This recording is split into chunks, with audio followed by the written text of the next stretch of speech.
ನಮಸ್ಕಾರ, ನಾನು ಡಾಕ್ಟರ್ ರಾಘವೇಂದ್ರ. ಇವತ್ತು ನೀವು ನೋಡ್ಬೋದು, ಇದು ಮೈಸೂರಿಂದ ಬೆಂಗಳೂರಿಗೆ ಹೋಗುವಂತ ರಸ್ತೆ. ಇಲ್ಲಿ ತುಂಬಾ ವೆಹಿಕಲ್ ತುಂಬಾ ಫಾಸ್ಟ್ ಆಗಿ ಬರ್ತಾ ಇರುತ್ತೆ. ಇವತ್ತು ವಿಡಿಯೋ ಮಾಡೋ ಉದ್ದೇಶ ಏನಂದ್ರೆ, ಇಲ್ಲಿ ತುಂಬಾ ಜನ ಸಾವನ್ನ ಅನುಭವಿಸಿದ್ದಾರೆ ಈ ರಸ್ತೆಯಲ್ಲಿ. ಸೊ ಏನಂದ್ರೆ, ಇಲ್ಲಿ ಯಾವುದೇ ರೀತಿ ಅಂಶನ ಹಾಕಿಲ್ಲ. ಇದು ಮೈಸೂರಿಂದ ಶ್ರೀರಂಗಪಟ್ಟಣ ಬರ್ತೀವಿ. ಶ್ರೀರಂಗಪಟ್ಟಣ 1 ಕಿಲೋಮೀಟರ್ ಅಲ್ಲಿ ಇಲ್ಲಿ ಕಿರಗೂರು ಅಂತ ಒಂದು ಇದು ಬರುತ್ತೆ, ವಿಲೇಜ್. ಇಲ್ಲಿ ಬನ್ನಿ ಮಂಟಪ ಅಂತ ಐತಿಹಾಸಿಕ ಒಂದು ಸ್ಥಳ ಇದೆ. ಇಲ್ಲಿ ಏನಾಗಿದೆ, ಯಾವುದೇ ರೀತಿಯ ಸ್ಪೀಡ್ ಬ್ರೇಕರ್ ಇಲ್ಲ. ವೆಹಿಕಲ್ ತುಂಬಾ ಫಾಸ್ಟ್ ಆಗಿ ಹೋಗ್ತಾ ಇರುತ್ತೆ. ಆ ಕಡೆಯಿಂದ ಬೆಂಗಳೂರಿಂದ ಮೈಸೂರು ಕಡೆ ಬರ್ಬೇಕಾದ್ರೆ ಅಷ್ಟೇ ಯಾವುದೇ ರೀತಿ ಅಂಶ ಇಲ್ಲ. ನೀವು ನೋಡ್ಬೋದು, ಇಲ್ಲಿ ಆಕ್ಸಿಡೆಂಟ್ಗಳು ಹೇಗೆ ಆಗ್ತದೆ ಹೇಳಕ್ ಅಸಾಧ್ಯ ಆಗ್ತದೆ. ಅಷ್ಟು ಸುಮ್ಮನೆ ಅನ್ಸೈಂಟಿಫಿಕ್ ಮೆಥಡ್ ಆಗಿ ಈ ರೋಡ್ ಅನ್ನ ಮಾಡಿದ್ದಾರೆ.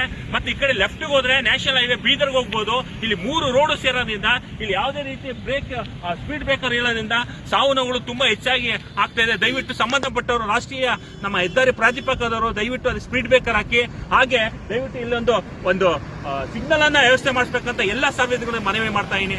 ದಯವಿಟ್ಟು ಇದಕ್ಕೆ ನಾವು ಸಾವು ನೋವುಗಳನ್ನ ಅದರಿಂದ ಹೊರಬರಬೇಕು. ದಯವಿಟ್ಟು ಸಹಕರಿಸಬೇಕಂತ ನಾನು ಎಲ್ಲರೂ ಮನವಿ ಮಾಡ್ತಾ ಇದ್ದೀನಿ. Thank you.